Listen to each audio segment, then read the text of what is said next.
mokile kelama isali mami buhe bele ole lo ye banite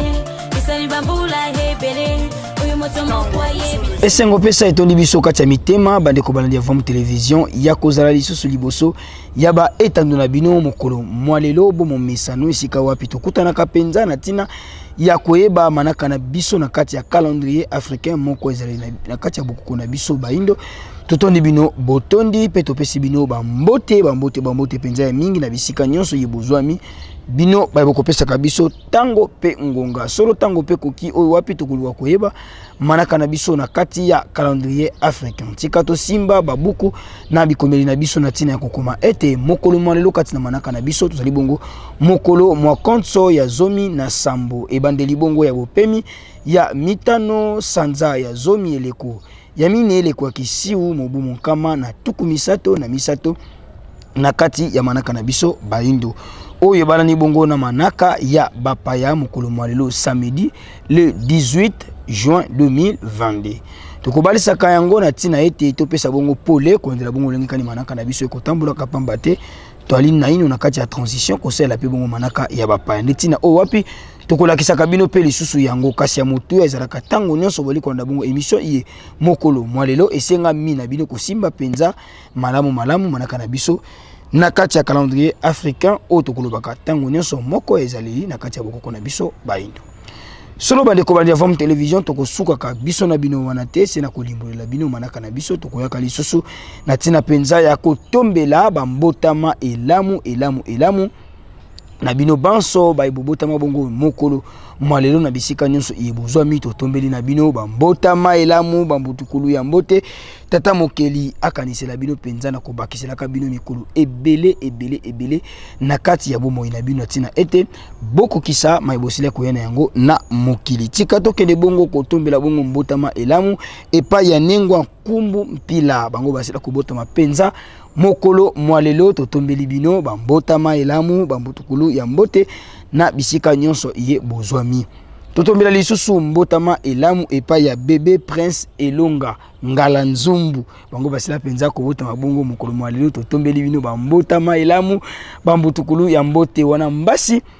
ya nkumu ngala 9 lumière elongo bongo na kilandi mangituka totombeli bino penza bambotama elamu ya prince elonga ngala nzumbu nga nguba solo mobundi ya solo na kati etumba bambotama elamu lisusu bisika bozwami elongo na bino banso balandi ya Vom télévision babotama bongo mokolo mwalelo totombeli bino penza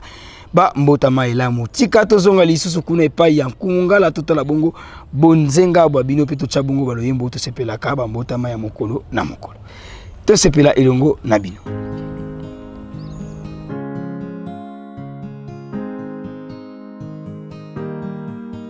lelo mbotama na yo lelo mbotama na yo lelo mbotama na yo lelo mbotama na yo tusebelina mbotama na yo lelo tusebelina mbotama na yo lelo tusebelina mbotama na yo lelo tusebelina mbotama na yo lelo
lelo mbotama na bino lelo mbotama na bino mapamboli na bino epesameli bino mokolo mwa lelo po ezali penza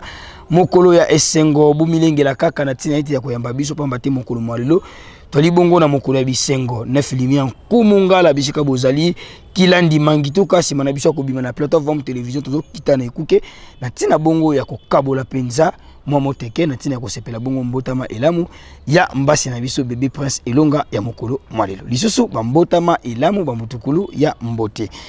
tozonga lisusu kaka kunepa ya nkumungala esika wapi tokotala kanini e balengeli biso lokola video du jour mokolo mwa lelo esika wapi tokozwaka bongo moko ya liteya oyo ekokumbaka lisusu bongo bososo libwania pe mayele na kati ya kozala na biso ya mokolo na mokolo tolanda penza elema ona bokebi biso na biso tokutani na nsima na yango. Le 16 juin 1976, émeute de Soweto. En 1976, l'Afrique du Sud est régie par les lois de l'apartheid mises en place dans le pays à partir de 1949. L'origine des manifestations qui allaient tourner à l'émeute est le décret de 1974 signé par Mac Botha, ministre de l'administration, du développement et de l'éducation bantou, stipulant que l'afrikaans serait la langue de l'enseignement à égalité avec l'anglais dans toutes les écoles noires. Le nouveau décret est mal accepté par les populations concernées et par l'association des enseignants africains qui considèrent que l'afrikaans est la langue de l'oppresseur. Le 30 avril 1976,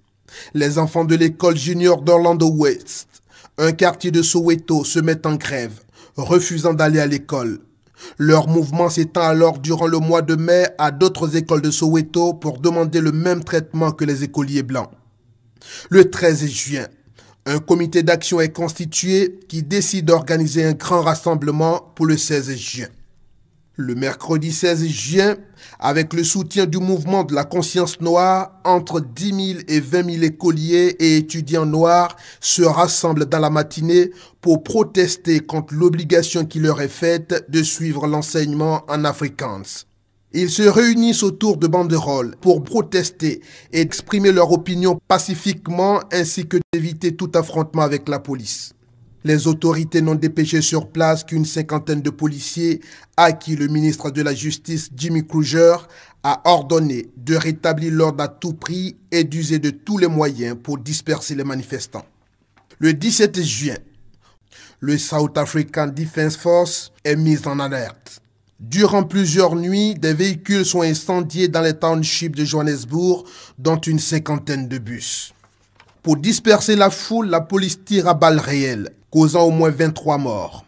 On estime que 20 000 élèves ont participé à ces manifestations et qu'entre 176 et 700 personnes ont été tuées au total lors de la répression menée par les forces de police.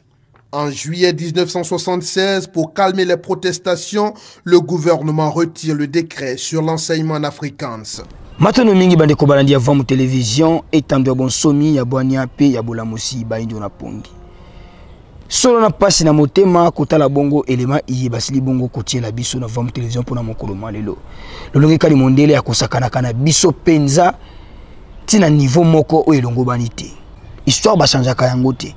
Yango na nzela matene isonge nzela ba Yesu ne leko opona ko valoriser pe ko pesa lokumu na babundela bonsomi ya baindo na biteni nyonso twali. Tango nso kolobaka na bino bande ko balandi ya vamu télévision ete na nzela émission iye mokolo malelo pe na nzela ya vamu télévision ma manso to kotiela ka bino ezala kana tina ko pesa bino mateya o kokumbela bino penza bwanya pe bosusuli ya malonga na kati ya kozala na bino. Yango to lobaka botika ka tango so brancher na chaîne na bino vamu télévision pona nzela na yango ekolakisa sema oyo ekolamusa penza lisusu conscience ya moto moindo obungisa utakala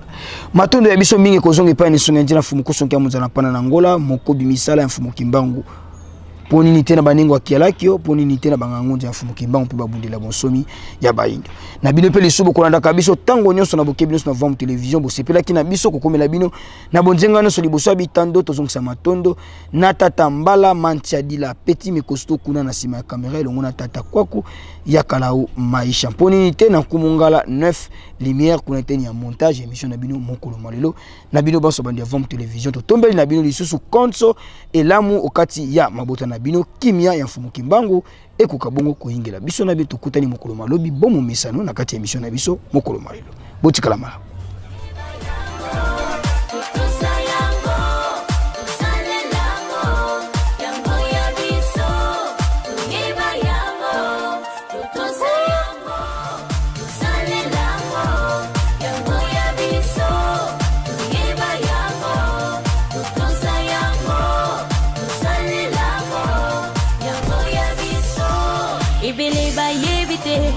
moto mokile kelama isali mami buhebele olelo ye banite isali bambula hebele uyu moto mokwa